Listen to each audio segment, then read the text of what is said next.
There is a particular kind of silence that settles over the northern world in the weeks before winter truly arrives.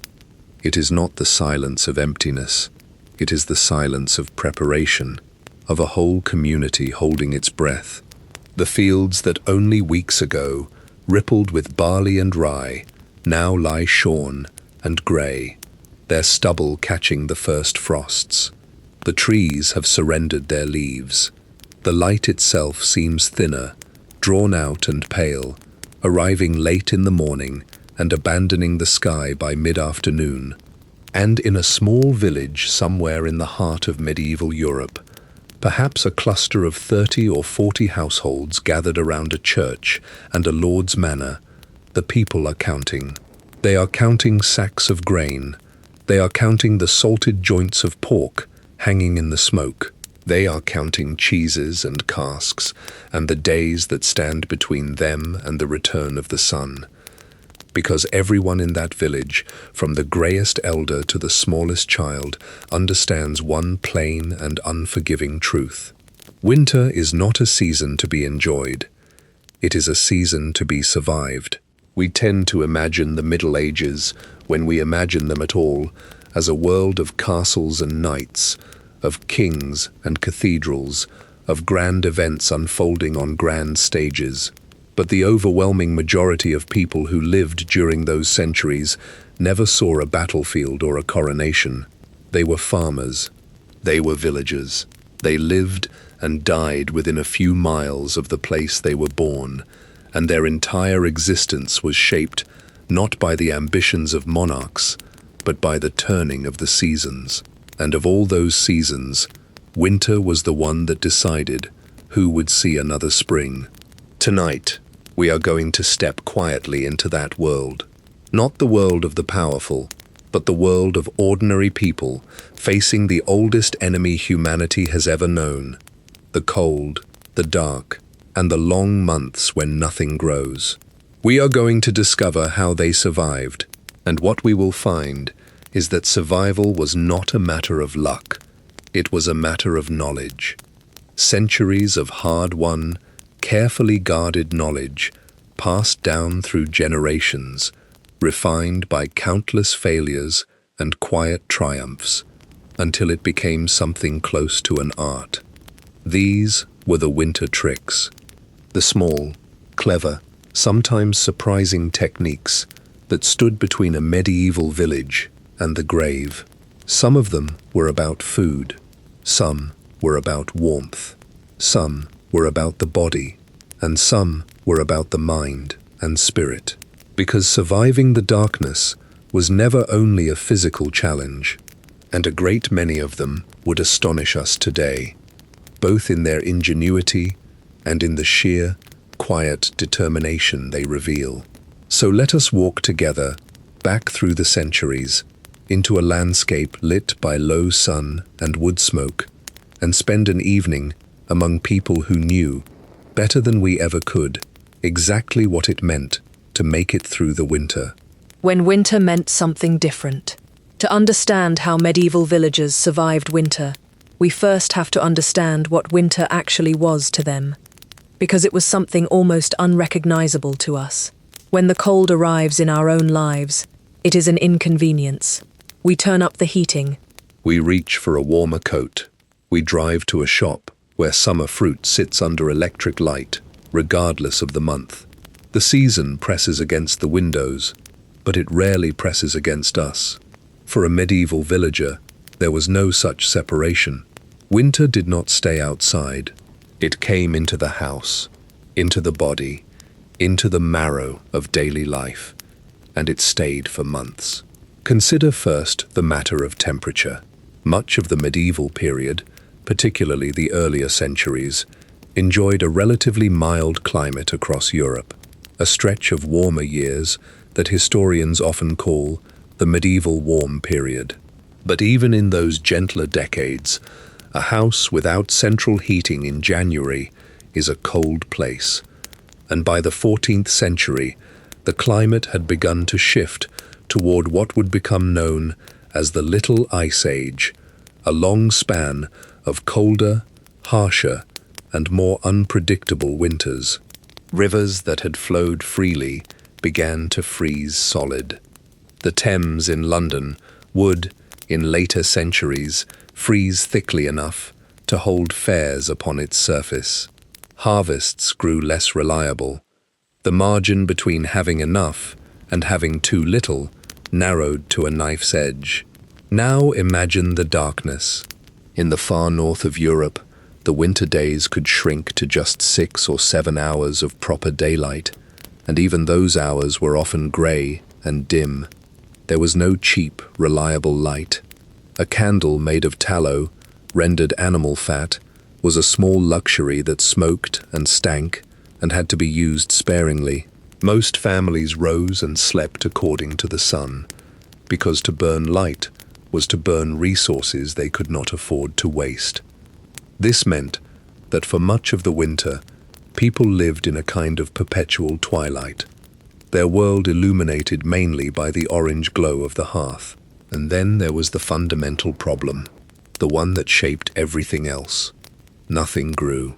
From roughly November until March or April, the earth gave nothing. The fields were dead. The gardens were bare. There would be no fresh vegetables, no ripening fruit, no new grain, no green thing to eat for months on end. Whatever a family had managed to grow, catch, or trade during the warm seasons was, quite literally, all they would have. If they had miscalculated, if the harvest had been poor, if disease had taken their livestock, or if a portion of their stores spoiled or was stolen, there was no safety net. There was only hunger, and beyond hunger, there was death. This is the reality we must hold in our minds. Winter was not merely uncomfortable, it was a slow siege, laid every single year against every single village, and the villagers were the defenders. Their weapons were their stores, their skills, their knowledge, and one another.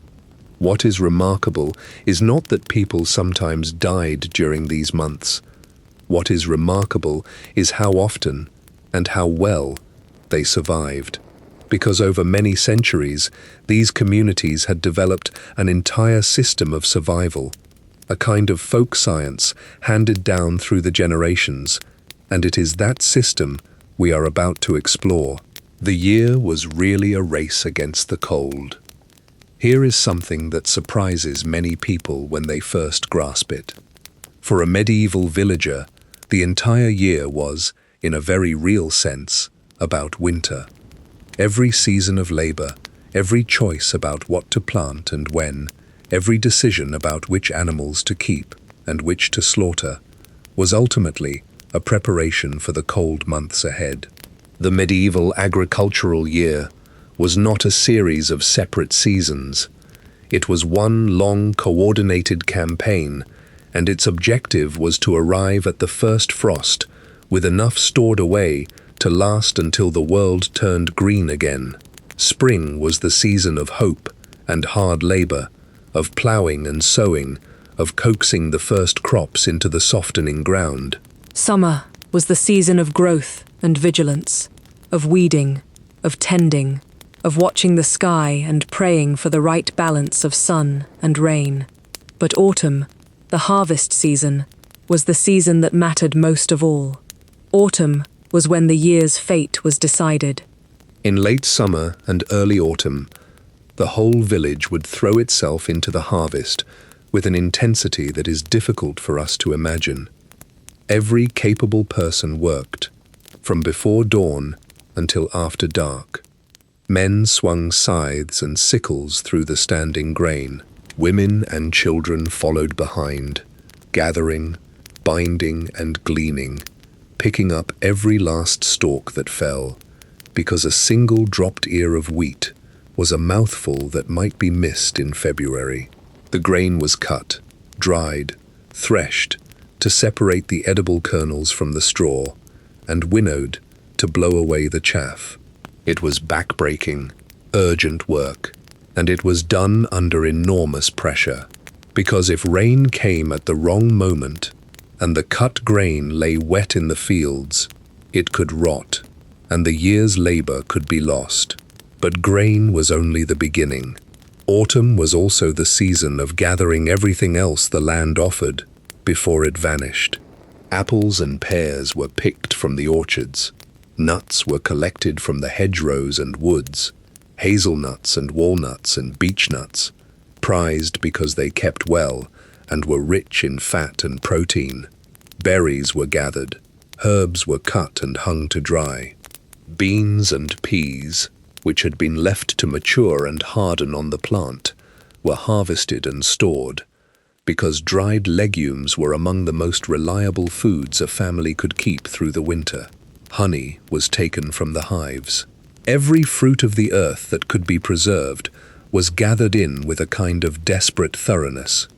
And there was a rhythm to all of this that everyone understood in their bones. There is an old memory embedded in the very structure of the year, in the festivals and feast days that marked its passage. The great autumn harvest festivals were not merely celebrations of plenty. They were, in a deeper sense, acknowledgements that the community had once again secured its food and had a fighting chance of surviving until spring.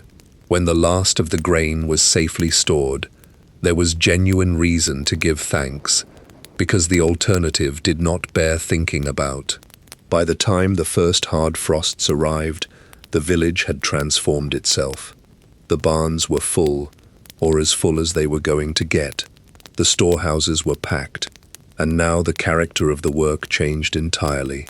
The frantic labor of the harvest gave way to a different kind of task, quieter, but no less critical. Now the challenge was not to gather food, but to keep it, to hold on to what had been won against the twin enemies of decay and pests for the long months ahead. And this is where the real ingenuity of the medieval villager began to reveal itself. The art of keeping food alive. If you had to name the single most important skill for surviving a medieval winter, it would not be hunting, or fighting, or even farming. It would be preservation.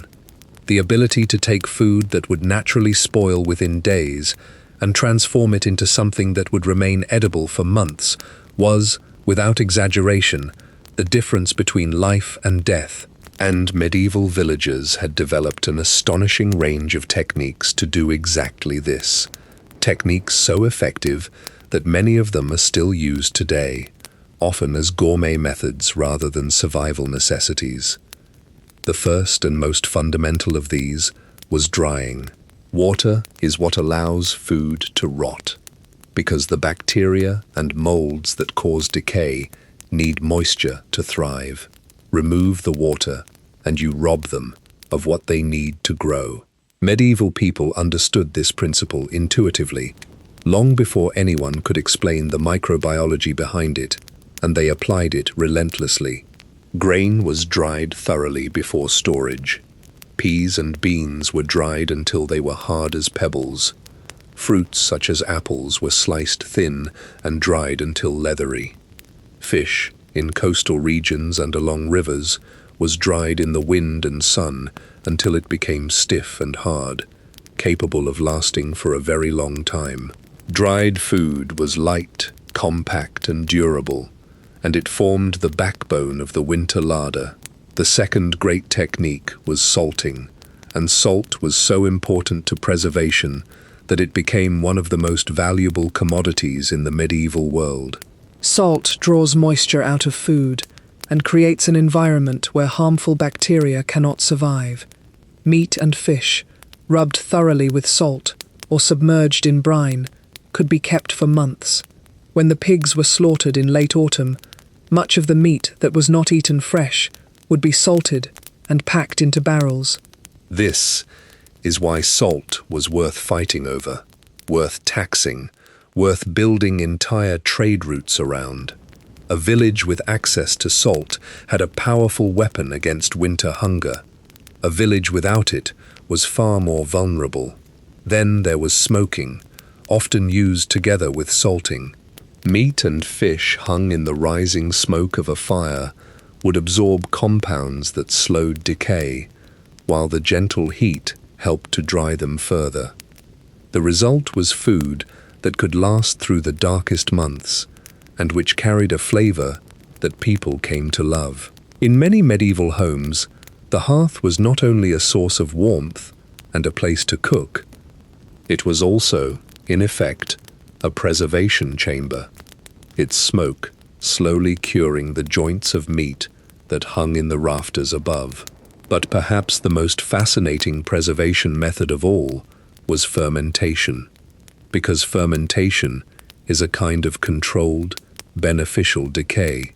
Instead of trying to stop microorganisms entirely, the villagers learned to encourage the right ones, the ones that would make food safe and sour, rather than rotten and dangerous. Cabbage, shredded and packed with salt, would ferment into a tangy, long-lasting food that provided vital nutrition through the winter, a preparation we would recognize as something like sauerkraut. Milk, which spoils within hours if left alone, was transformed through fermentation into cheese and butter that could be kept for weeks or months, concentrating the goodness of the summer's grazing into a form that would endure. And grain and honey were fermented into ale and mead, which we will return to, because those drinks were far more important than they might first appear. What is so striking about all this is how much sophisticated knowledge it represents. These villagers had no understanding of bacteria or enzymes. They had never seen a microbe, and yet, through generations of careful observation and hard experience, they had worked out how to manipulate invisible biological processes with real precision. They knew how much salt to use. They knew how long to smoke a joint of meat. They knew the signs that a batch of preserved food had gone wrong and become dangerous. This was folk science of the highest order, a body of practical wisdom developed not in universities, but in kitchens and cellars, passed from parent to child, tested every year against the ultimate examiner, the winter itself. The blood month and the great slaughter. Of all the preparations for winter, none was more dramatic or more emotionally charged than the autumn slaughter. In the Anglo-Saxon calendar, the month we call November was known by a name that captures its character with brutal honesty: Blot Monath, the blood month. This was the time when the community made one of its hardest and most important decisions, a decision that reveals a great deal about the logic of medieval survival. The problem was simple, and it was a problem of arithmetic. Livestock had to be fed. Through the spring, summer, and autumn, animals could graze on pasture and forage in the woods, feeding themselves at little cost. But in winter, the grass stopped growing, and the animals could no longer feed themselves. They would have to be fed on stored fodder, on hay and grain that the family had painstakingly gathered, the very same stores that the humans themselves needed to survive. Every mouthful an animal ate over the winter was a mouthful taken from the family's reserves, so a calculation had to be made. A village could not keep all its animals through the winter, because there was simply not enough fodder to feed both the beasts and the people. The solution was to keep only the animals that were truly essential and to slaughter the rest. The breeding stock would be kept.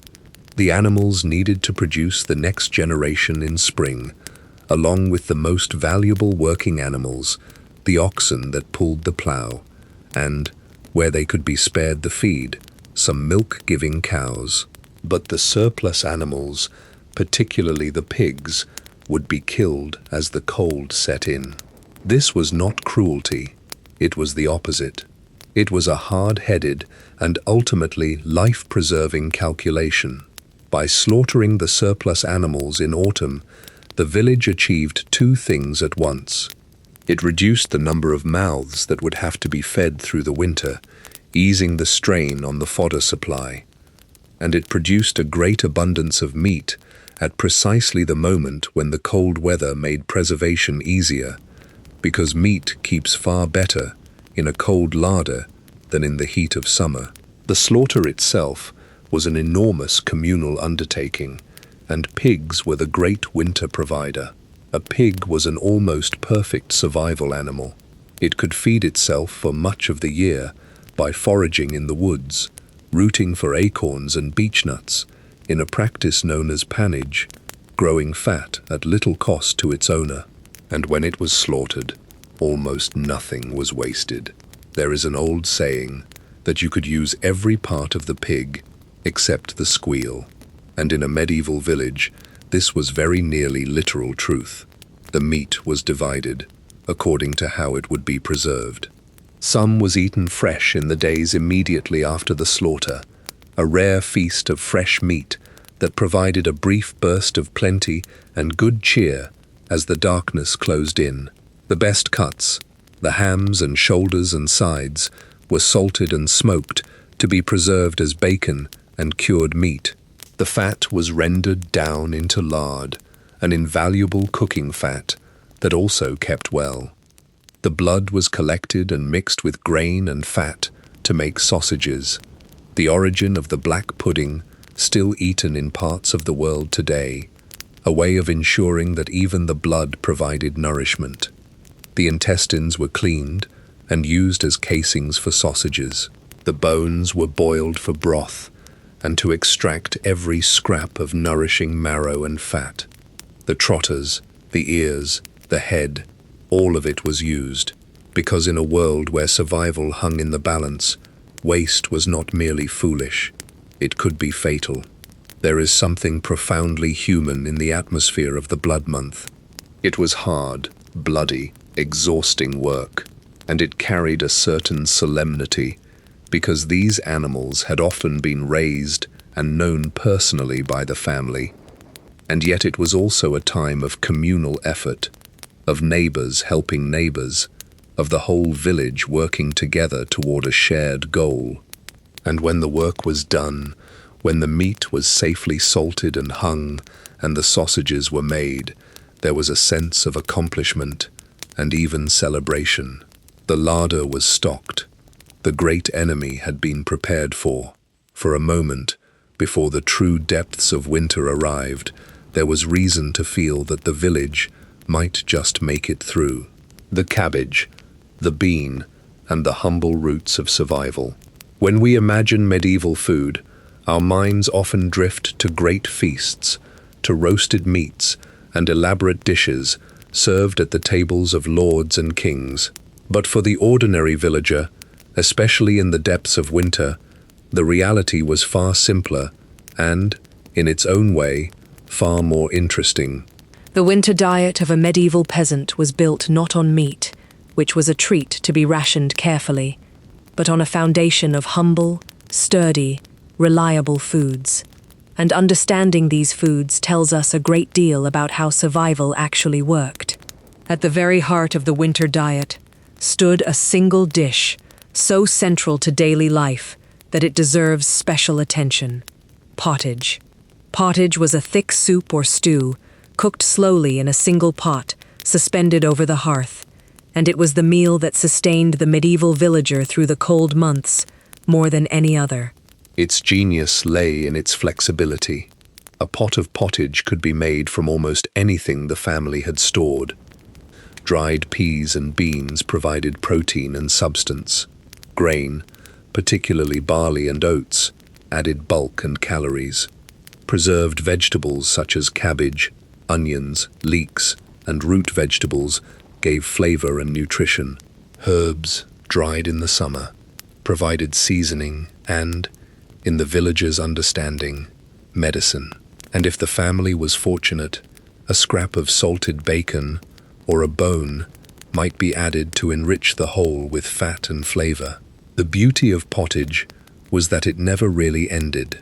The pot might simmer at the edge of the fire for days, with new ingredients added as old ones were eaten, a continuous, evolving meal that made the most of every available scrap and required little fuel to maintain once it was going. It was warm, it was filling, it was nourishing, and it could be endlessly adapted to whatever the larder held. In a very real sense, The pottage pot was the beating heart of the medieval winter home. The vegetables that went into that pot deserve a closer look, because they reveal the practical wisdom of medieval food choices. The cabbage family was particularly prized, and for good reason. Cabbages and their relatives were hardy plants that could withstand the cold, meaning that in milder regions, some might even be harvested fresh well into the winter. And when fermented into a sour, preserved form, cabbage provided something precious, and at the time, mysterious. It helped keep people healthy through the long months without fresh food. We now understand that fresh food provides vitamins, especially vitamin C, and that a diet lacking these can lead to deficiency diseases, such as scurvy, which could bring weakness, bleeding gums, and eventually death. Medieval people did not know about vitamins, But they had learned, through generations of observation, that certain foods seemed to keep people well through the winter, and fermented vegetables, along with foods like onions and leeks that stored reasonably well, were among them. This is a perfect example of the folk science we have spoken of, knowledge that worked even though its underlying reasons were not understood. Then there were the legumes, the dried peas and beans that formed such a crucial part of the diet. These were the winter's protein when meat was scarce, and they had the enormous advantage of keeping almost indefinitely when properly dried. A sack of dried peas was a sack of stored life, ready to be soaked and cooked whenever it was needed, providing steady, reliable nourishment through the darkest months. It is no accident that beans and peas feature so heavily in the folk memory of old winter foods. They were, quite simply, survival in a form that could sit patiently on a shelf until the moment it was needed. And underlying all of it was bread and grain, the true staff of life. Grain, stored as whole kernels and ground into flour as needed, or eaten in porridges and gruels, provided the bulk of the calories that kept a body warm and working through the cold. Bread was baked, sometimes in the family's own small oven, but often in a communal village oven, since building and heating an oven was expensive in fuel, and many villages shared one. The type of bread a family ate said much about their status. The wealthy ate fine white bread made from wheat, while ordinary villagers ate darker, denser loaves made from rye, barley, or a mixture of grains, coarse but filling and nourishing. What emerges from all this is a picture of a diet that was, by our standards, monotonous and limited, but which was also remarkably well suited to its purpose. It was calorie-dense, storable, and nutritionally more complete than we might expect, combining the protein of legumes, the energy of grain, the preserved goodness of vegetables, and the occasional richness of fat and meat. It was, in short, a diet engineered by centuries of trial and error, to do one thing above all others: to keep a body alive from the first frost to the first green shoots of spring. Why everyone drank ale, even the children there, is one feature of medieval daily life that surprises modern people more than almost any other. And it is this: nearly everyone drank ale, all the time, including children. This was not a society of drunkards, and understanding why they drank as they did opens a window onto one of the more clever aspects of medieval survival, one that operated all year round, but which took on particular importance in winter. To understand it, we have to think about water. We take clean, safe drinking water utterly for granted, but for a medieval villager, water was often a dangerous thing to drink. Wells and streams could easily become contaminated, particularly near settlements where human and animal waste was a constant presence. Waterborne diseases could sweep through a community, and while medieval people did not understand germs, they had certainly learned, through bitter experience, that drinking water from certain sources at certain times could make you desperately ill. Water was regarded with a healthy suspicion, Ale, by contrast, was safe, and it was safe for reasons the villagers did not fully understand, but had thoroughly learned to rely upon. The process of brewing ale involved boiling the water, which killed harmful organisms, and the fermentation process itself created an environment hostile to the bacteria that caused disease. The everyday ale that ordinary people drank was weak, often called small ale, with only a low amount of alcohol, far less than the beer we drink today. It was not intended to intoxicate. It was intended to hydrate safely and to provide nourishment, because ale, brewed from grain, was itself a kind of liquid food, rich in calories and carbohydrates. This is why ale was drunk by everyone, from morning until night, by men and women, by the old and by children. It was the default drink of daily life, and a household's ability to brew it was an essential survival skill. Interestingly, brewing was very often women's work. The alewife, the woman who brewed ale for her household and sometimes for sale to her neighbors, was a common and important figure in the medieval village. The knowledge of how to brew a good, safe, nourishing ale was a valuable skill passed down through the generations, another thread in the great web of survival knowledge that held the community together. In winter, ale took on an added significance. It was a way of storing the goodness of the grain harvest in a form that provided both safe drink and additional nourishment during the months when the body needed all the calories it could get, and there was more to it than mere sustenance. On a cold winter evening, a warm drink was a comfort, and ale could be warmed and spiced when a family could afford such small luxuries. Mead, made from fermented honey, and various spiced and heated drinks brought a touch of warmth and cheer to the long, dark evenings. The gathering around the hearth with a warm cup was not just about survival. It was about the maintenance of the spirit, about holding on to some small pleasure in the face of the cold. And that, too, was a form of survival that mattered more than we might think. The house that fought the cold.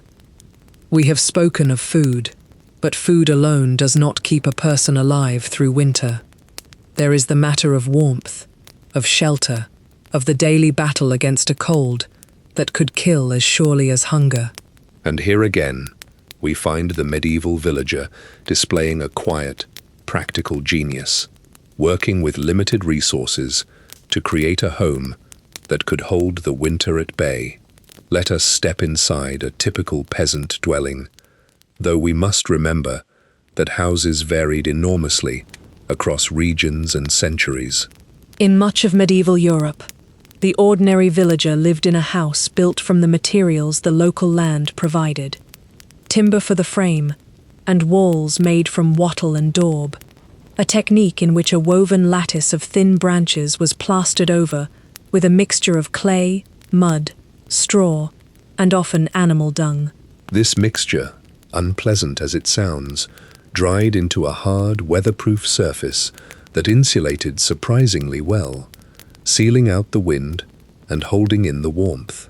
The roof was typically thatched with reeds or straw, thick and deep, and a well-made thatched roof was an excellent insulator, keeping the heat inside and the rain and snow out. The house was often small, sometimes a single room, sometimes divided into two, and this smallness was itself a survival strategy. A small space is far easier to heat than a large one, and the medieval home concentrated its warmth in a compact area around its single most important feature, the hearth. The hearth was the heart of the home in every sense. It was where the food was cooked, where the light came from, and above all, where the warmth was generated. In many houses, particularly earlier ones, the hearth was simply an open fire in the center of the floor, with the smoke rising to escape through a hole in the roof or seeping out through the thatch. This was smoky and far from comfortable by our standards, but it worked, and the smoke itself served a purpose, helping to preserve the meat hanging in the rafters and to keep insects and vermin at bay. Now, here is one of the most remarkable and surprising survival tricks of all. One that seems strange to us, but which made perfect sense in its context. In many medieval households, the animals lived inside the house, or in a section of it directly connected to the living quarters. This type of dwelling, known as a longhouse, had the family living at one end and the livestock, the precious cattle and other animals, at the other, often separated only by a low partition or a simple passage. To our modern sensibilities, sharing your home with cattle sounds unpleasant and unhygienic, but consider the logic of it. First, it protected the animals, which, as we have seen, were among the family's most valuable possessions, from the killing cold and from thieves and predators. An ox that froze to death in the night was a catastrophe, because without oxen there could be no ploughing, and without ploughing there could be no crop. Keeping the animals indoors kept them alive, but there was a second benefit, and it was ingenious. Animals generate a great deal of body heat. A few large cattle standing in the connected end of a longhouse produced a steady, natural warmth that helped to heat the entire dwelling, a living, breathing central heating system that cost nothing in fuel. On a bitter winter night, the warmth radiating from the animals could make the difference between a family shivering miserably and a family sleeping in relative comfort. The villagers had discovered, through simple observation, that the heat of their beasts could help keep them alive, and they had built their very homes around this discovery. The management of warmth extended to every corner of daily life.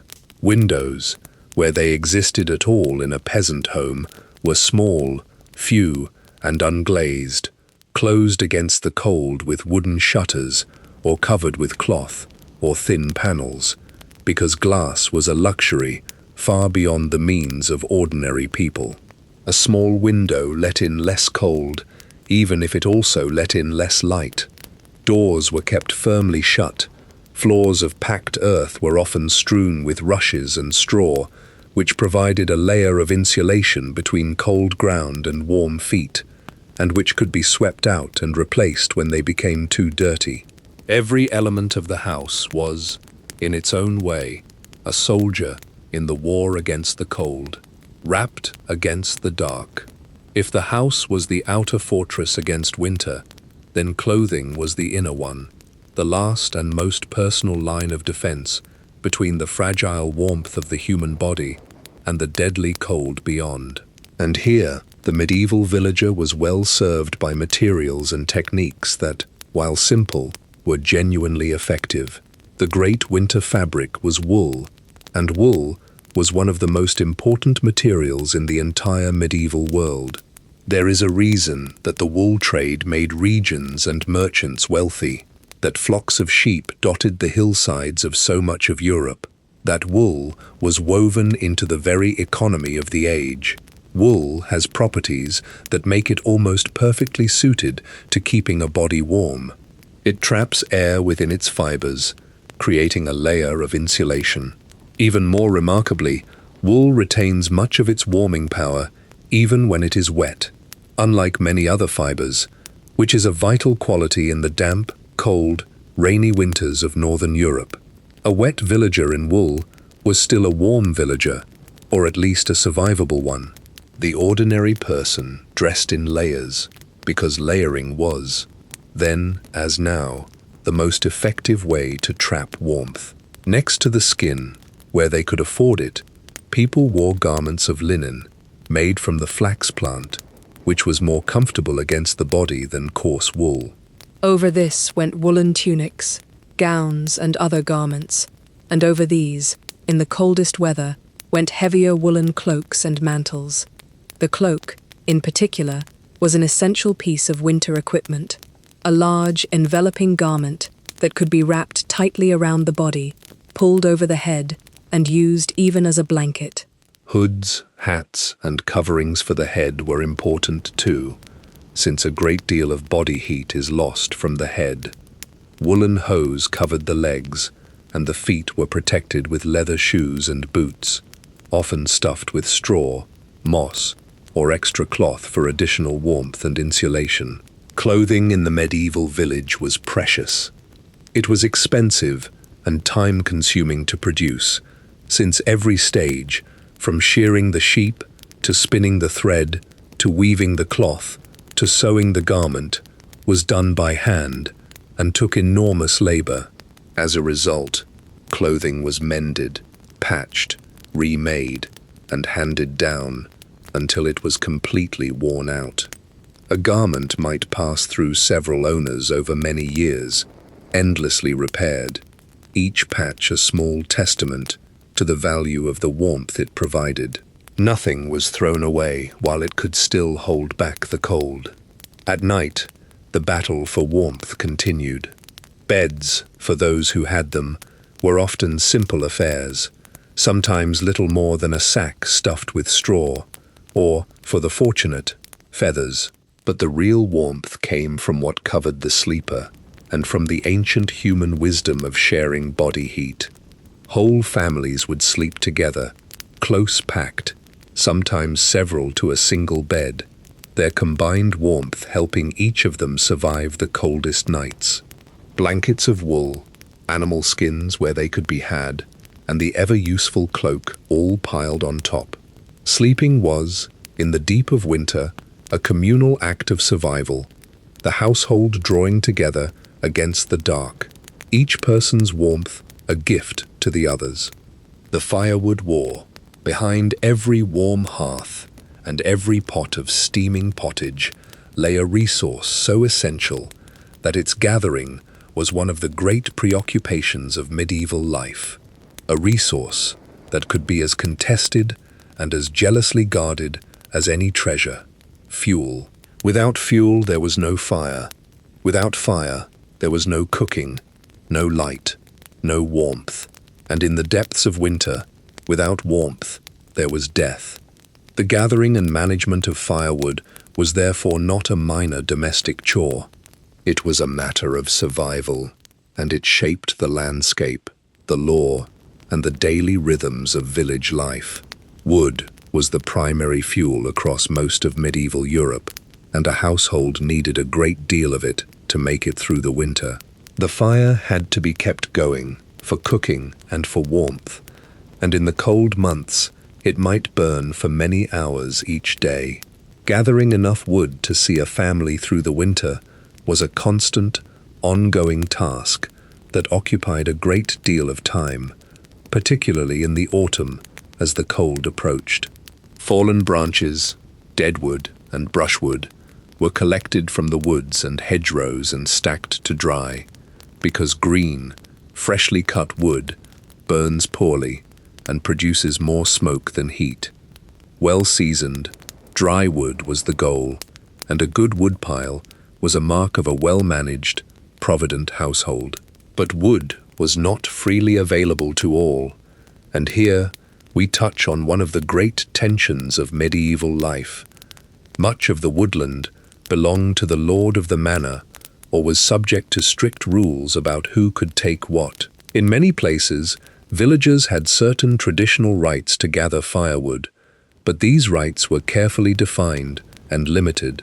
There was often a right to gather dead wood and fallen branches, sometimes described by the old phrase permitting villagers to take wood by hook or by crook, meaning wood that could be reached and pulled down with a hooked implement or a shepherd's crook, but not to cut down living trees, which were far more valuable and reserved for the Lord's use or for controlled harvesting.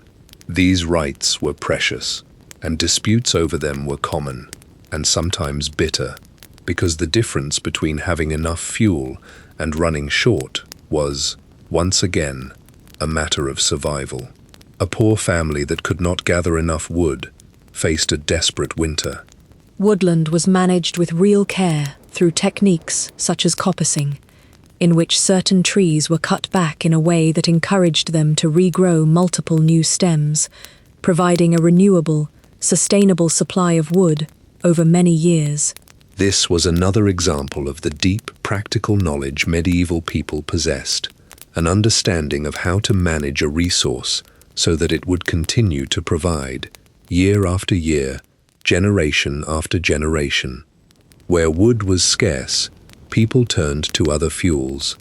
In some regions, peat, the dense, partly decayed vegetable matter cut from bogs and dried, was an important fuel, burning slowly and providing steady heat.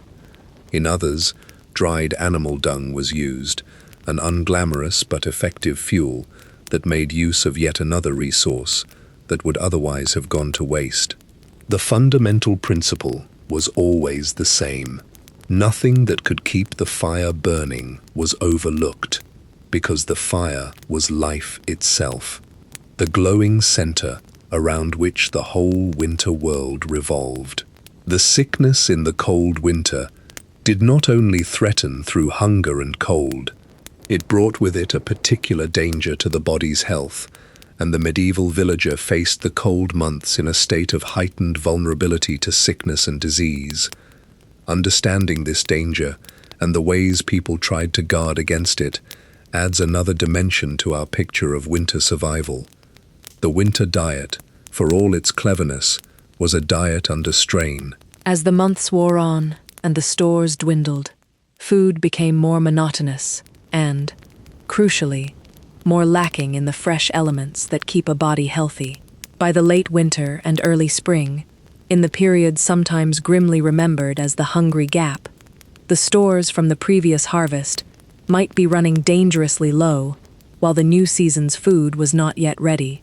This was often the most dangerous time of all, more dangerous even than the depths of winter, because the accumulated strain of months of cold and limited food had worn people down. Bodies weakened by poor nutrition were far more vulnerable to disease, and the diseases of the cold months could sweep through a village with terrible effect. Respiratory illnesses thrived in the winter conditions, in the cold, damp air, and in the smoky, crowded interiors where people huddled together for warmth. What we would recognize as chest infections, coughs, and fevers were constant winter companions, and for the very young, the very old, and the already weakened, they could easily prove fatal. The medieval villager had no antibiotics, no real understanding of infection, and only the most limited medical care. Against these threats, they had their folk remedies, their herbs, and their faith. And yet the folk medicine of the medieval village, though it operated within a framework of belief very different from our own, was not without genuine value. Over centuries, villagers had accumulated a substantial body of knowledge about the healing properties of plants, and the wise woman or local healer who held this knowledge was an important figure in the community. Many of the herbs they used did have real medicinal effects. Willow bark, for instance, contains a compound related to the active ingredient in aspirin and could genuinely help to ease pain and reduce fever. Honey, valued as a remedy for sore throats and for treating wounds, does in fact have real antibacterial properties. Garlic and onions, staples of the winter diet, and also used as medicines, have genuine health benefits. Many soothing herbal preparations, taken as warm drinks, provided real comfort and sometimes real relief. Of course, alongside these genuinely effective remedies sat a great deal that we would recognize as superstition, and much medieval medicine was rooted in ideas that were mistaken.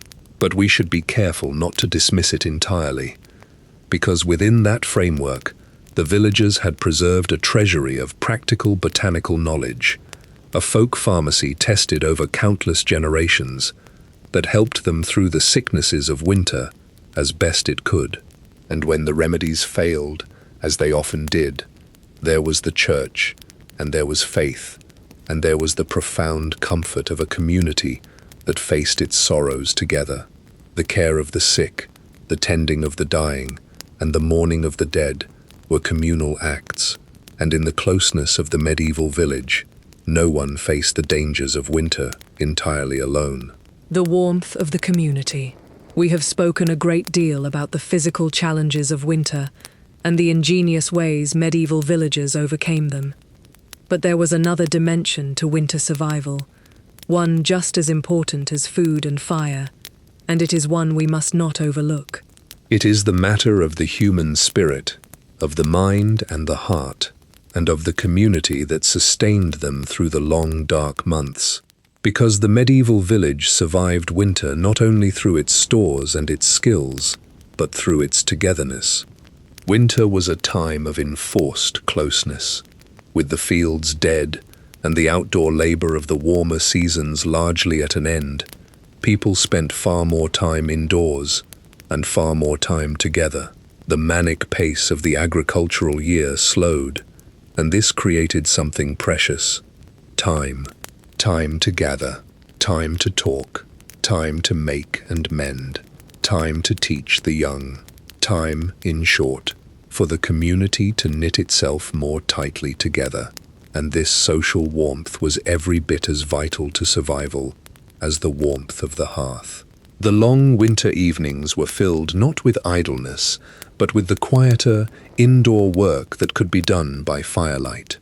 This was the season for spinning and weaving, for repairing tools and mending clothes, for whittling and carving, for all the countless small tasks of maintenance and creation that kept a household running. And crucially, this work was often done communally, with neighbors gathering together in one house, sharing the light and warmth of a single fire, working side by side. There is real wisdom in this, for it saved precious fuel and light by concentrating people in one place, and it turned necessary labor into shared, companionable activity.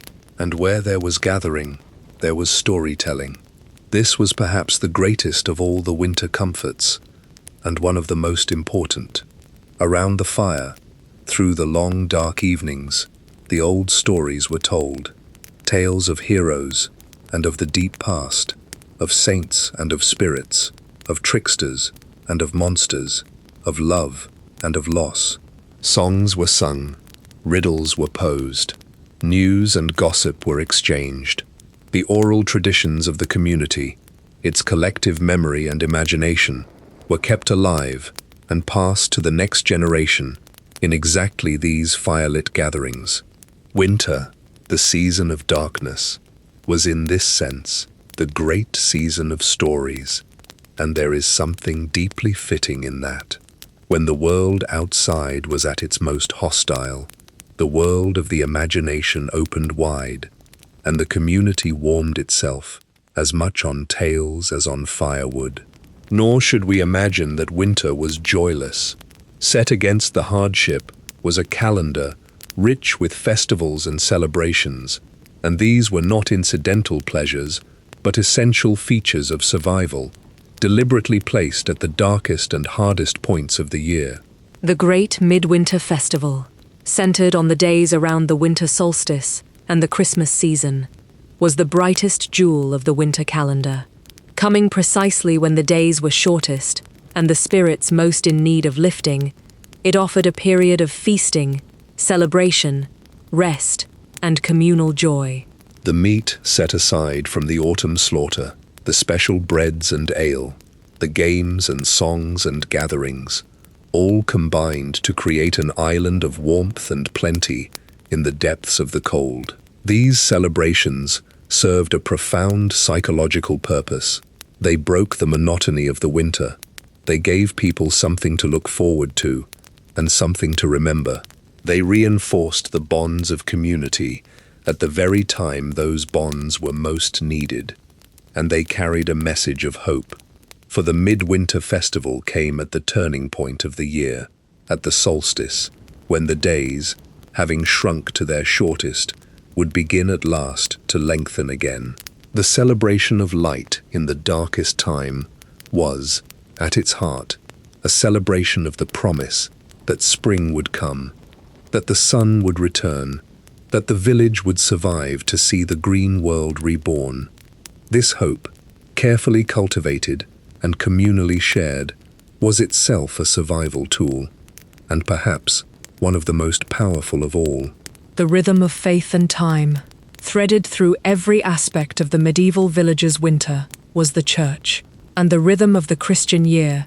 And to understand how these people survived the cold months, we must understand the role that faith and its calendar played in ordering their lives and sustaining their spirits. For the medieval villager, religion was not a compartment of life separate from the practical business of survival.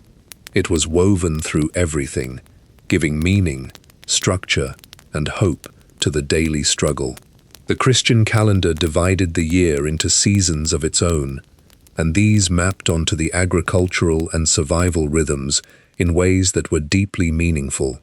The season of Advent, in the weeks leading up to Christmas, was a time of waiting and preparation, coinciding with the deepening of winter. The great celebration of Christmas itself brought its burst of midwinter joy, and beyond it lay the long stretch towards spring, marked by further observances that helped to break up the hardest months. The church calendar gave shape to time in a season when the days blurred together into an undifferentiated grey, providing landmarks, anticipations, and rhythms that helped people orient themselves and endure. The saints' days and feast days scattered through the winter were more than religious observances. They were, in practical terms, the calendar by which people organized their year, the days by which agreements were made, rents were due, and the tasks of the season were timed, and many of them provided welcome breaks from labor, days of rest and often of modest celebration, small mercies dotted through the long haul of winter.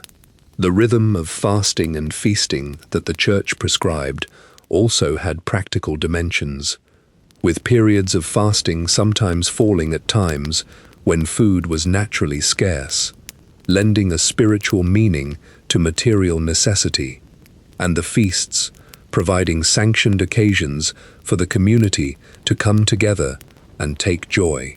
Above all, faith provided something that no store of grain or stack of firewood could provide. It provided meaning in the face of suffering and hope in the face of darkness.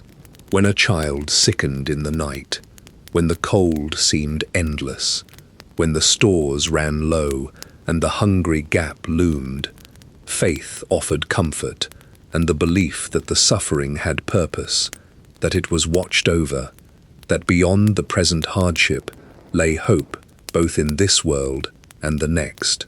The church bells that rang across the frozen countryside, the gathering of the community for worship, the shared rituals and prayers, all bound the village together and lifted its eyes beyond the immediate struggle. In a world where so much was beyond human control, where a single hard winter could bring a family to ruin, this was no small thing. Faith was, in its way, one of the great survival tricks of all, a technology of the spirit that helped people endure what might otherwise have been unendurable. The cleverness hidden in ordinary things. As we have moved through the many layers of medieval winter survival, from the salting of meat to the sharing of body heat, from the brewing of ale to the telling of tales, a picture has emerged that deserves to be paused upon and appreciated in full. It is a picture of a people who, though they lacked almost everything we consider essential to comfort and security, possessed something we often lack ourselves, a profound, practical, hard-won mastery of their world. Consider how much these villagers knew. They knew how to read the land and the sky, to judge when to plant and when to harvest, to sense the coming of the cold.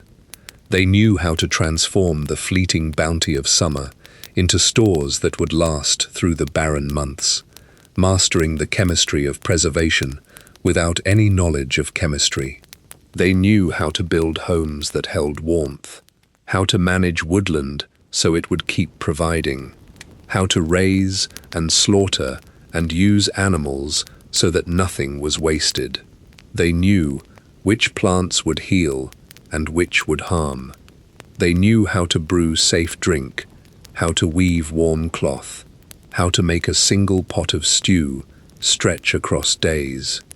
And they knew, perhaps most importantly, how to live together, how to share the burden and the warmth, how to keep hope alive through the darkest nights. This was not knowledge written in books, for most of these people could not read, and their wisdom was rarely recorded. It was knowledge held in the mind and the hands and the habits of the community, passed from the old to the young, through demonstration and repetition, through the doing of the thing itself, season after season, generation after generation. It was a living library of survival, and it represented the accumulated learning of countless lifetimes, refined and tested against the ultimate examiner of the winter, with the ultimate penalty for failure.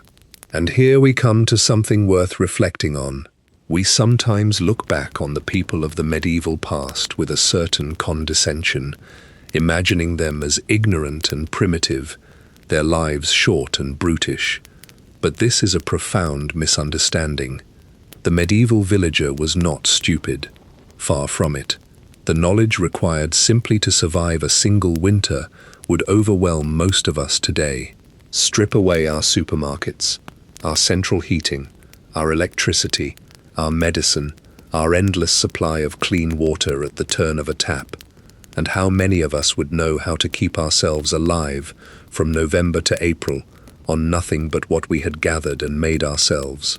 The medieval villager knew, and knew it so thoroughly that they did it every year, and mostly succeeded, and even found within those hard months room for celebration, for story, for faith, and for joy. There is a deep dignity in this, and a deep intelligence, of a kind that our modern comfort has allowed most of us to forget. These people were not passive victims of a harsh world. They were active, skilled, resourceful masters of their circumstances, working within the limits of what they had to build lives of real substance and meaning. The tricks that kept them alive were not lucky accidents. They were achievements, the products of intelligence, applied relentlessly to the problem of survival over the long course of history. What the winter taught.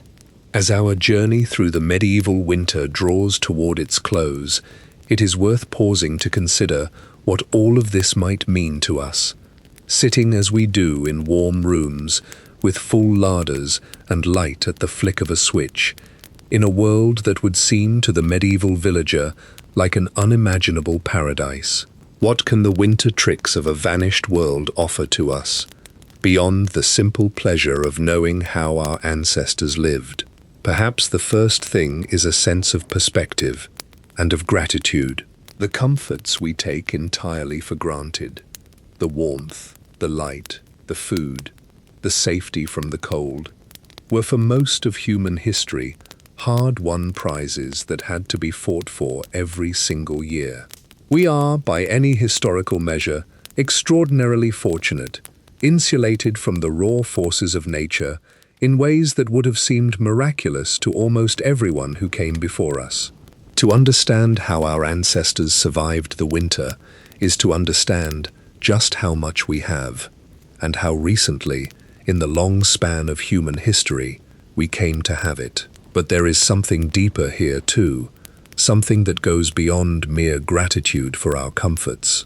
When we look closely at the medieval winter, at the way those villages survived, we see certain truths about human life that our comfort has perhaps allowed us to lose sight of.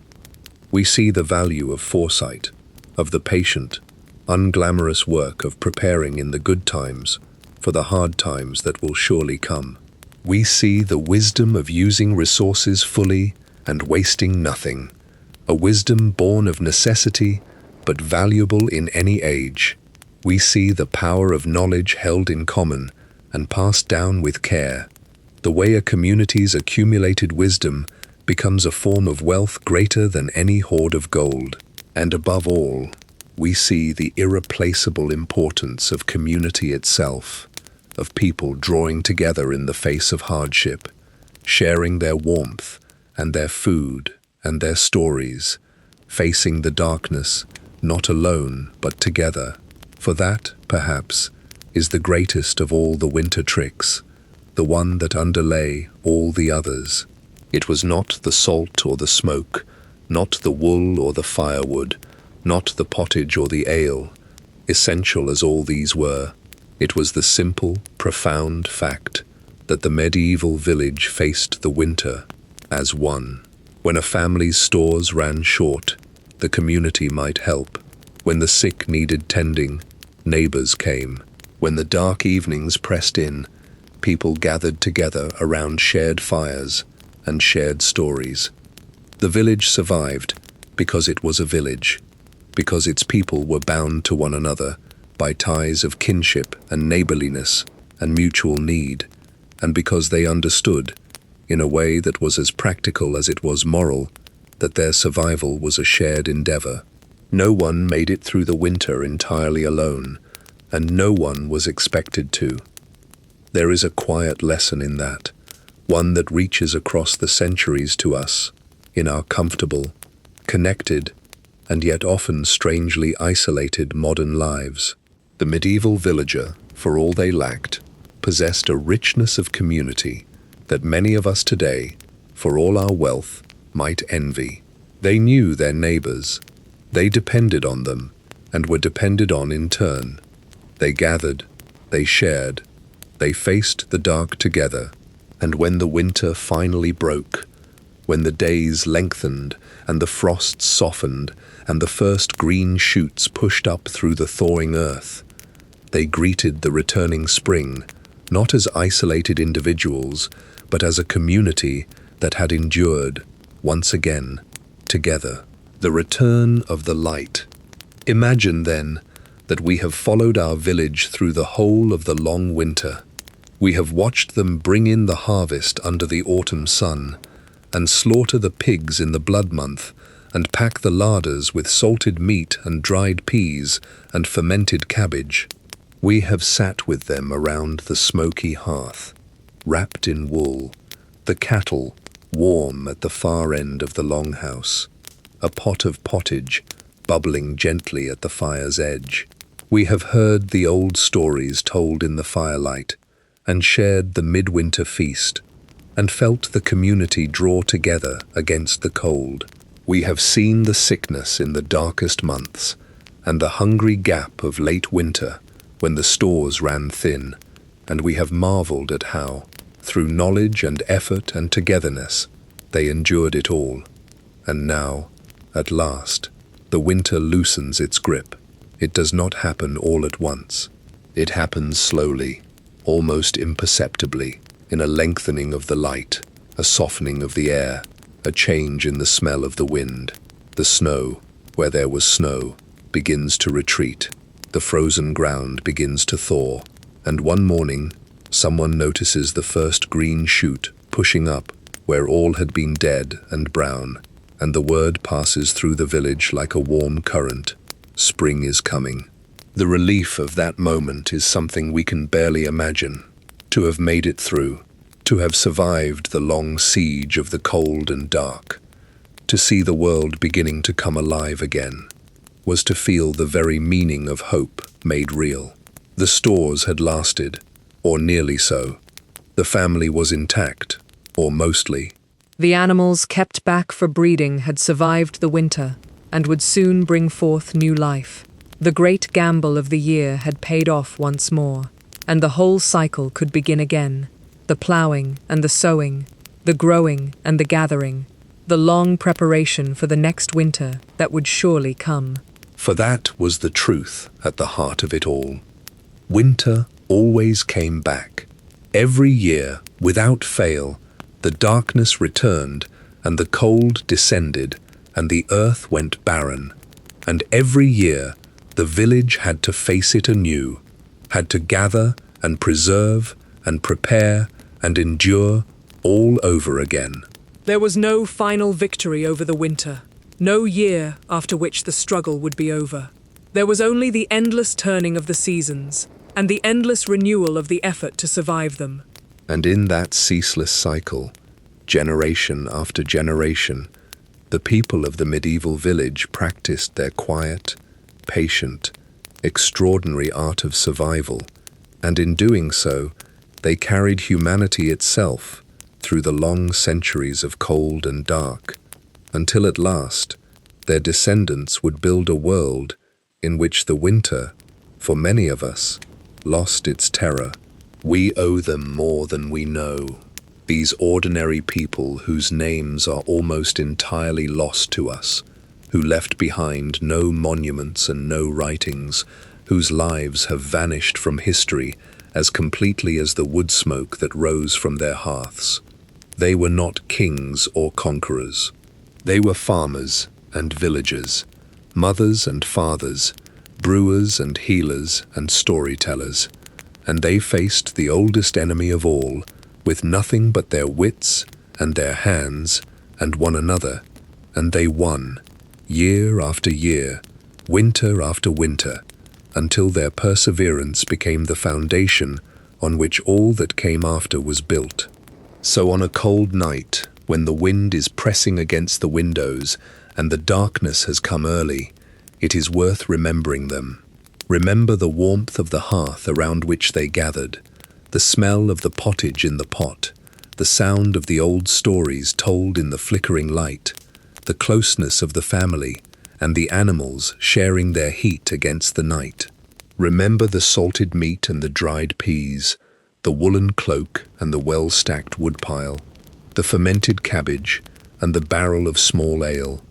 Remember the knowledge, held in the mind and the hands, passed down with such care across the generations. And remember above all, the community that faced the winter together and endured. For in remembering them, we honor them.